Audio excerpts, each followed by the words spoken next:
would help out with electrification across the country to the tune of about 25,000 megawatts over the next 4 or 5 years or so. So he was in Germany trying to push a deal through, and that's how he contacted the virus. So business there and a number of folks are asking whether or not that is going to fall through now that he has passed. Although it's understood that perhaps our energy minister will go on from there and take that over.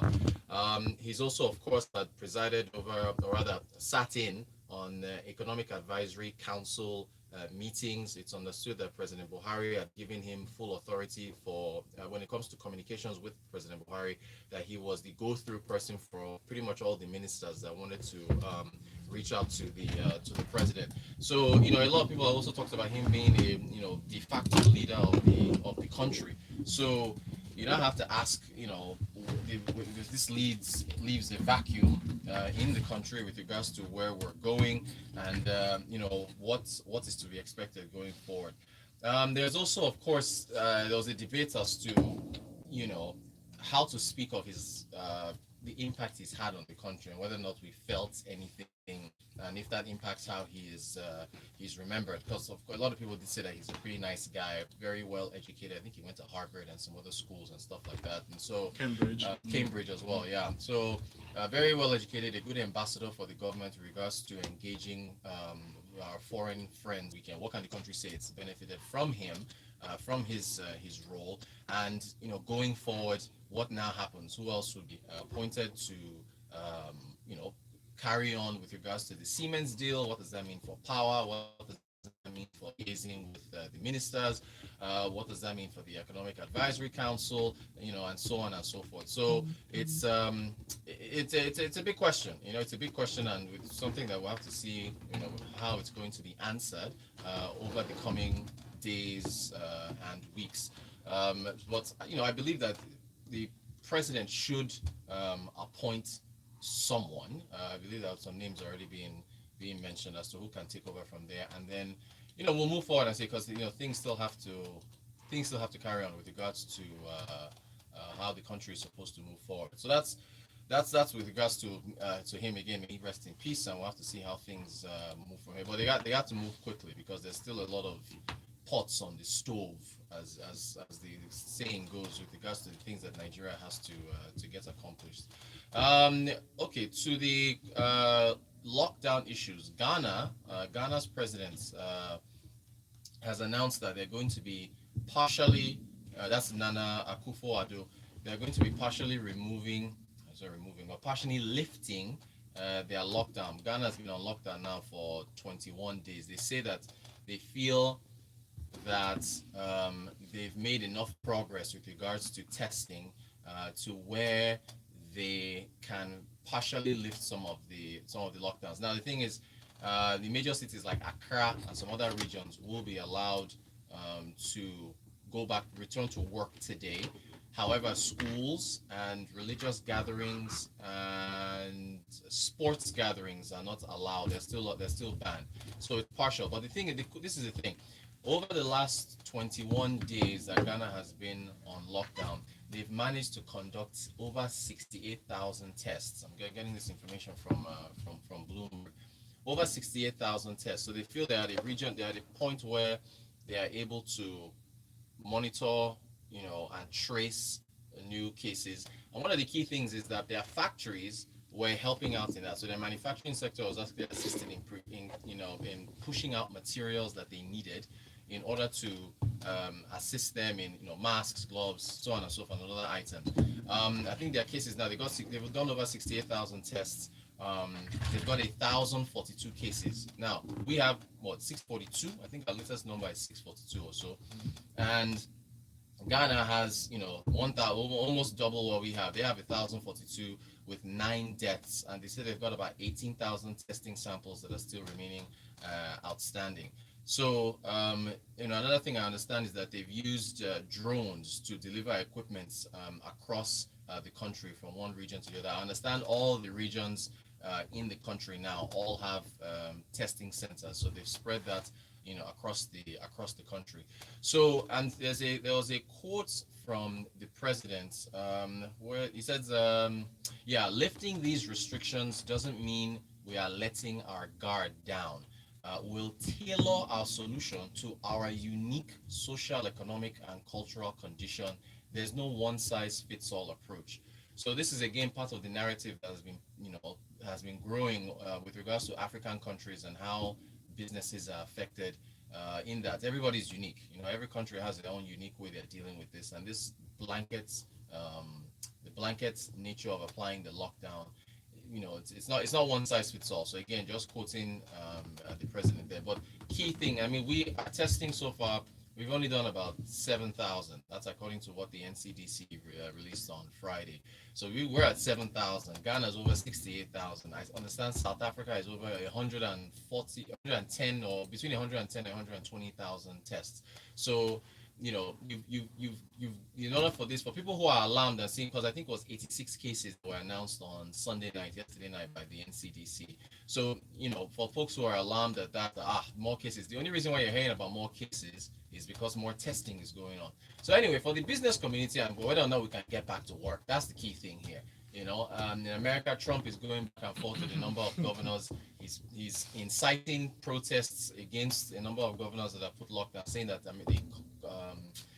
America has to reopen, businesses have to start again, the economy is the top priority. But I think for their own numbers, the U.S. is doing about 150,000 tests a day, but the health experts are saying they need to do 500,000 a day or 1,000,000 a day in order for them to really get a hold of what's going on. So you bring this back to us, and 7,000 tests is just not going to cut it. In fact, on a per capita basis, if you break it down by population, Ghana is what, 25, 30 million people? You take on a per capita basis, they're doing way, so even on the total absolute number, they've got way more than us. If you now divide it into the population, it gets even worse because we're at 200 million people across the 36 states, and they're only at 30 million. South Africa's only at 54, 55 million. So we really have to ramp up the testing. I understand that Lagos State, they've decentralized testing centers and they've expanded it.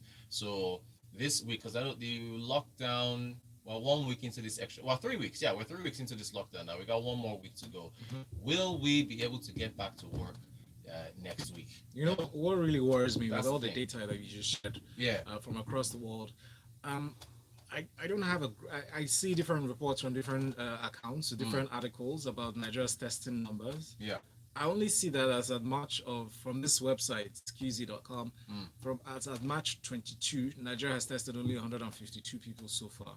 I don't know how true that is. I'm going by the. It worries me. Yeah, of course now. I mean, it is worrying. But no, per the NCDC, the figure that they released on Friday, we've done about 7,000. So that's as of the April 17th. Okay. Yeah. So over 7,000. 7,000 tests. Yeah, but then again, these things, you see, this is why you have to see what other regions are doing and then compare and contrast. So 7,000 sounds like a lot, but if you compare it to 68,000 for Ghana, which is, Ghana is the size of Lagos, you can fit Ghana into Lagos alone, and then compare it to over 100,000, I think it's only 120 or 130 for South Africa. It's just not enough, and it has to push. And so my own is, I don't know how many tests that Nigeria can conduct between now and when this lockdown for these particular states go into effect. In fact, Rivers wasn't part of the order. Rivers is on lockdown. In fact, Governor Wike, he's been going back and forth. I think he released 22 ExxonMobil staff. Exactly, because Pengasin lit fire under his backside. Pengasin put out a letter. Where is that letter? They put it out yesterday or the day before, saying that they were going to withdraw workers from different oil fields. They were going to affect how things were going to happen if they didn't act quickly. So it's good to see that he's released them. When I read the report this morning, the governor was quoted as saying he got phone calls from well-meaning Nigerians. Yeah, sure. Okay, yeah, so here is so this is a headline from Business Day. They're saying South Africa ramps up coronavirus testing to nearly 10,000 daily, as their confirmed cases have jumped over 3,000. So they are over 3,000 cases. This is as of yesterday in Business Day. So so again, we have to move fast, because the only way about whether or not you can get back to work, which is the key thing here, is if you ramp up testing. So that's the work we have So to do. essentially, the testing capabilities would reveal how many true cases we have, yes, and help us treat the cases. Yeah, because look, the federal government initially announced it was Lagos, Abuja, and Ogun. Ogun has been stuck at 12 cases now for the last 2-3 updates that they've given. Right, 12 cases. Meanwhile, Lagos is up to 376 cases. Abuja is at 88 cases. Kano has been rising slowly.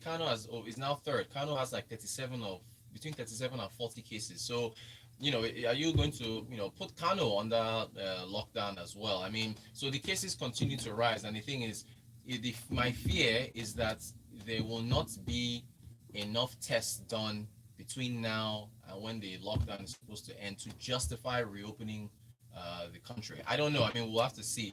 But then this partial thing, I talked about this. Shout out to Prince, so was asking me for solutions. I talked about this 3 weeks ago, that you have to institute this thing in partially based on where the hotspots are. So that's what Ghana is doing. They're letting some people back to work. It's still being heavily monitored. But schools are not reopened once again. Religious gatherings are not allowed. Sports gatherings are not allowed. It's just specific. So that's how you kind of try and manage the situation. So we'll see how far. On the oil and gas side of things, it's not a very good picture here. I understand that we've still got our Bonny Light, our own grade of oil, is selling for about an average of $12 a barrel. Apparently, if you look at what Bonny Light is trading at, it's really like $22 a barrel. But we've given an $8-9 discounts in order to just try and offload it. You know how if inventory grows too much and you want to get rid of it, you apply discounts. But even with the discounts, we're not able to sell them, and it's not looking good. Again, it's because of the amount of the slump in demand. People are at home. Airlines, I think our light crude is used in jet fuel and a number of things. Airlines are not allowed to fly, and it just doesn't look good. How many barrels are sitting around for April? There's like a whole about 10 million or so that's supposed to be that hasn't yet been sold for April, and there's still a number of 10 million barrels of crude available for sale in April, still unsold. Apparently another 60 million are expected to hit the market in May, and that's still not unsold. So that's very, very troubling with regards to income supposed to come in for the nation. It's very troubling. I mean, WTI, West Texas Intermediate, that's America's own, it fell to like $17 a barrel yesterday. Lowest amount since January of 2002. So there's just an oversupply glut. The oil story still hasn't ended. So it's just so many things I'm dealing with from left to right. Oh, by the way, Ghana's GDP is expected to slow down, but they're not. It looks from the projections. I think the government projections. I have to look at what IMF is predicted for Ghana. But they've been growing at over 6% for the last 3-4 years, and they're expected to slow down to like 1.5 or 1.2. Now that's going to be the slowest pace that Ghana has grown at in like 30-something years, almost 37 years or so. However, it's still positive for them. I mean, it looks like they might. Again, I emphasize they might escape recession, even though World Bank at IMF has projected that the sub-Saharan region is going to fall into recession for the first time in 25. That's the entire region, right? The entire region. So I don't know. It looks like Ghana might be able to escape recession. They might. I don't know. We'll see how things go. But that's what you get when your economy is growing at a fast pace. You can have a sharp contraction, and you might still be able to weather the storm. I mean, of course, going from 6% to 1% is terrible. That's a massive slowdown, and it could put some areas of the economy into serious trouble. But we'll see. They could avoid a contraction. Also supported by efforts linked to diversification, because if it's focused on oil, like Nigeria has been dependent for a while, they will definitely suffer. And funny enough, they're even adding that. So oil is, they discovered oil, they're still trying to develop that and so on. So that's still coming up. Hey, I heard the number. So Lagos 376 cases, FCT 88, Kano 36, Osun 20, Oyo 12. Someone told me that Ogun has been stuck at 12. That probably means they don't have any more tests available. The tests haven't included. So when the tests now happen, boom, the number might jump. So again, if populations like South Africa, because South Africa has 108,000 is what I'm showing here, the number of tests they've done. So if there are 3,000 cases, Ghana is at 1,000 cases, and we are still at 600, and we have a population that you can add South Africa plus Ghana, I think 2 times, and we're plus still two other more, yeah, countries. plus two other countries, and we're still more than them. So it's worrisome with regards to that. So look, the oil issue is still quite troubling. Speaking of flights, I understand they're going to, the Nigerians are going to be evacuated from the UK, Dubai, and a couple other countries. There was an announcement that was made yesterday with regards to evacuation. So that's going to be happening. I believe they're in talks with some a couple local airlines to get that done. So the I think it is Emirates, or no, it wasn't Emirates, sorry. The Nigerian High Commission in London, they said that they're going to be setting that up. In fact, one flight left from here, but that was to the UK. The UK folks are, there are special flights that are allowing them to go back home. But the Nigerians that are coming back, I believe that they're going to be under quarantine for about 14 or so days. Anyway, folks in the aviation industry are like, look, how much longer are we going to continue to suffer this? There was an initial, I brought the flight, so I'll just talk about aviation sector. Globally, the initial revenue loss for the aviation sector was supposed to be $150 billion. But now it's been increased to about double, to over 360 or so. How the aviation sector survives this, I don't know. It is one of the hardest hit sectors globally. It's not just Nigerian airlines that are crying. In fact, when the lockdown was extended for 2 weeks, the Air Peace Twitter handle put up a crying emoji and said, "Kai, 2 more weeks of no flying." So no passengers. No passengers. So it's if you think they are suffering, I mean, every airline you can think of in America, Europe, Asia, they are all asking for bailouts, all asking for help. It's been a very, very tight.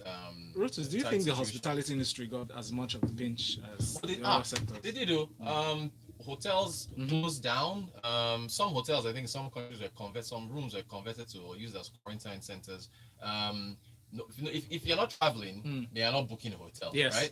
there's no hospitality, leisure, restaurants, tourism. Although restaurants, though, since they fall under food essential services, some of them have just said, okay, you can only do takeaway, nobody can sit inside. So it's been tough for Valentine, and we still have to see how we're living through a very interesting time. It's I know. It's you know what I find really interesting these days, I find curious, looking into people's faces. Just examine. Everybody's having a hard time. Yeah. Now this one, there's no preferential treatment to anybody, whether you're elites, you're average, medium sector. Bloomberg had an article saying Nigeria's elites can't fly anywhere. No. They're stuck here with us having to deal with this thing. So it has really equalized everybody. It's been something as well. We'll keep checking out what happens and see how things go. Especially with the major equalizer. Thank you, Rotus. Yes, thank you, sir. Analyzing all these business trends this morning. Join him again later in the evening. The marketplace at 5:15 p.m. Yes, we'll be discussing. We'll probably be going over this again. Any other updates that we get on the economic updates we get between now and then. Inflation should be out this week, hopefully. So March inflation. So it was delayed because of coronavirus. NBC didn't put it out yet, so we're expecting that later this week. All right, stay with us. Your number one Love Music, Love Life radio station, Smooth 98.1. Next is Freshly Pressed 91 at 7:30. Business Express, brought to you by Guys, I don't know who took away the charger. Yeah, no, it's fun. This phone was out. All right, man. Thanks. So I'll catch you. Take care. And you're listening to the Smooth Breakfast Show with Valentine and Ayo. Is it possible for someone to dash you a tier rubber SUV with free petrol for